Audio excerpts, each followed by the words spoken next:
ద్వితీయోపదేశకాండము 23వ అధ్యాయము 5వ వచనాన్ని చదువుకుందాం.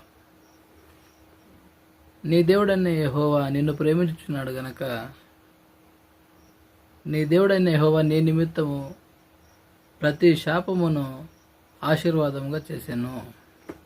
చదువుకున్న వాక్య భాగాన్ని బట్టి దేవుడు లోకమును ఎంతో ప్రేమించెను కాగా అద్వితీయ కుమారుని అందు విశ్వాసం ఉంచువాడు నశింపక నిత్యజీవం పొందునని దేవుని యొక్క వాక్యం సెలవిస్తూ ఉంది. కనుక దేవుడు లోకమును ఎంతో ప్రేమించాడు, లోకంలో ఉన్న ప్రతి మనిషిని ప్రేమించాడు. లోకంలో ఉన్న ప్రతి మనిషి మీద ఉన్నటువంటి పాపాన్ని, శాపాన్ని, బంధకాలం అన్నింటినీ తెంచివేసి ఒక స్వతంత్రుడిగా సర్వ సత్యంలోనికి నడిపించి సత్య సంబంధిగా నీతిమంతుడిగా దేవుడు చేసి ప్రతి శాపాన్ని తొలగించి ఆశీర్వాదకరమైనటువంటి జీవితాన్ని ఇవ్వాలని దేవుడు ప్రతి మనిషిని ప్రేమిస్తూ ఉన్నాడు.